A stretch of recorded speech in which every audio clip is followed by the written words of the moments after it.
You don't know if she wanted to or not. Let me get She might have wanted to. I don't want to be any That might have been her final wish. Be silly for that. Other ways like after I bring your children. No, you don't think she's dead? Steubenville, Ohio, where members of a high school football team allegedly raped an underage girl, possibly urinated on her unconscious body over the course of an evening of partying in late August. The young men chronicled their actions on social media sites such as Facebook and Twitter, using words such as drunk girl rape in their posts. One former football player tweeted, quote, "Song of the night is definitely Rape Me by Nirvana," and, quote, "Some people deserve to be peed on." Head football coach Reno Sacochia has refused to bench his players and reportedly advised them to delete any incriminating messages. Well, now the cyber activist group Anonymous has launched a campaign to unmask what they say is the football crazy town's attempt to cover up the sexual assault. Just want everybody all over the world to know that God works in mysterious ways. Sometimes you might not receive true justice in the courtroom, but God will make sure that we all receive true justice.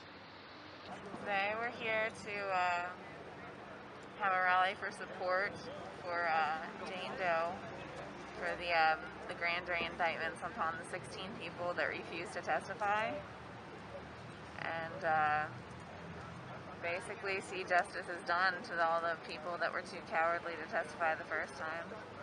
Because there were so many people involved in this case that, you know, didn't stand up for her whenever they should have. Well, what's going on inside is the convening of the grand jury that was moved by the Attorney General of the state of Ohio. Because there's so much evidence going on there, they know something more is going on, so they have to do this, or it'll just be a total outrage. Whether or not they will be found guilty, I don't know.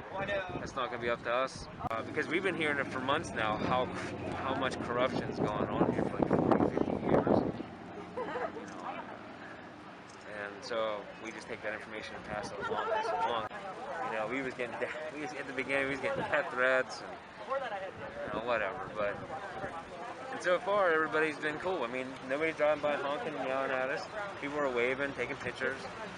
You know, so things have changed here. So that's always a good thing. Well, it seems like I was watching one of the news specials. It seems like the people in Steubenville want to see that change in their town. They do. They just don't know how to do it, I think. Yeah. I think that's the biggest thing. They kind of don't know how to do it. Like, they're so used to what it is. Well, what do we do? You know, they need some ideas. They need funding. They need, you know, there's a bunch of empty buildings. They need somebody to organize or at least step up in the local community and do something to kind of get something in a positive way going. I am co-founder of Sisters of Jane, which is a peer support group and advocacy group. We are made up of survivors. We are not professionals, but we have been there, and we know what they're going through. Our goal is to educate and stamp out this rape culture that is so prevalent. Girls, guys, everybody's equal. This was against human dignity. There should be more respect for that. You know, and people are tired of seeing this. You know, so this essentially turned into a women's movement in a way. Yeah. You know what I mean? And that was the kicker for me, because how do you plan for that? You just, it's grassroots. You know, there were so many people saying that when Anonymous came in and this case blew up, that it ruined Steubenville's reputation, and it was ruining the city, and it was painting it in a bad light. You know, and these people are wanting to stand up for the city, but why not stand up for what's right? You know, you want to paint the city in a good light. Stand up and let the world know that you're a city that's not going to tolerate this behavior. You know, they're talking about ruining football careers, you know, high school football careers, because the chances of these boys playing ball in college was slim. You know, it was even slimmer that they were going to play in the NFL.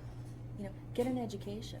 Teach them what's right, prepare them for the world, you know, and do that by standing up as a community and as a city and saying that we're not going to tolerate it.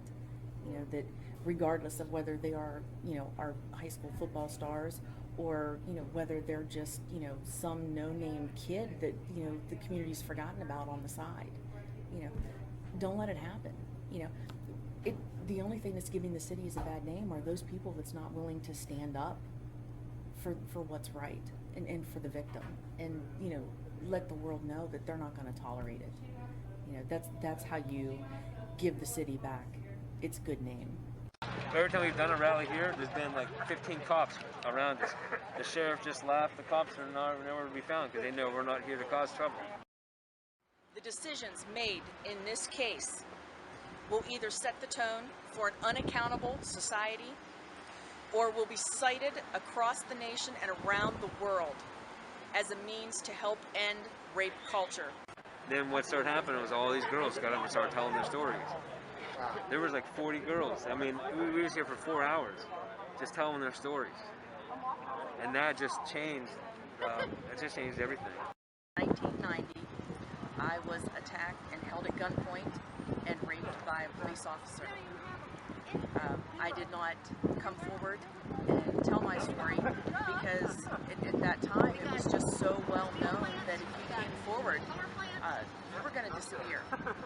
You were going to be run out of town, out of the community, out of the county. Some way, somehow, you were going to disappear. So I didn't come forward. And who was I going to tell? You know, what, his friends, you know, his co-workers, they were all the boys in blue. They were untouchable. So I never came forward and told my story. And having Jane Doe come forward gave everyone strength, even survivors from 20, 30, 40 years ago, gave us courage to come forward and tell our stories.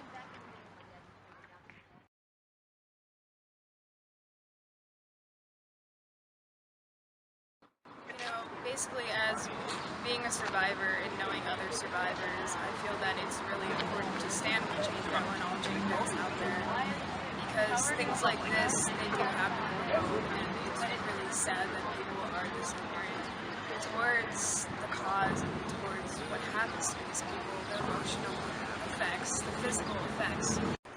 Statistics say that 1 in 6 women will be the victim of sexual assault in their lifetime, and we believe those numbers to be closer to 1 in 3. I run a feminist magazine online, the Feminist Observer, and this was one case that we followed very closely. I know Erin wrote an article about it, and actually our April issue is all focused on rape culture in America and victim blaming and what we can do to change the rape culture that we live in.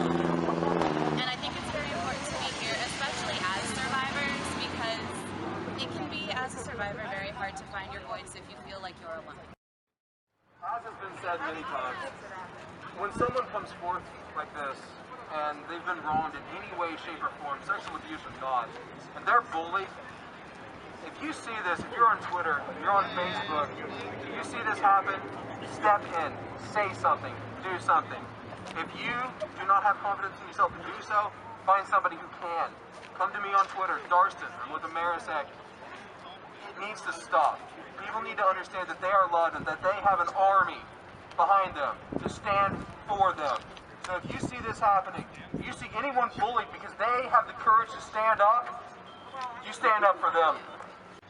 And especially with all of the victim blaming out there, it's very easy to feel isolated and to feel victimized over and over and over again. And no one should have to feel that way. Things like this shouldn't happen in the first place, and you definitely should not be repeatedly victimized by the public and the media, and in many cases even the legal system. And enough is enough. We need to change this. We need to make sure our voices are heard. And as survivors, there are a lot of us out there, and it's time for us to stand up together and put our feet down and say that we aren't going to take this anymore. Thanks guys for showing up, man. This is awesome. And there's more good things that come along, yeah? I have been here for every rally. And in the beginning, I had people ask me if I was going to wear a mask, the Guy Fawkes mask, and I refused to wear a mask. I don't think we need to be anonymous. I refuse to be anonymous. We need to put faces to the statistics so that people understand that there are humans behind the numbers.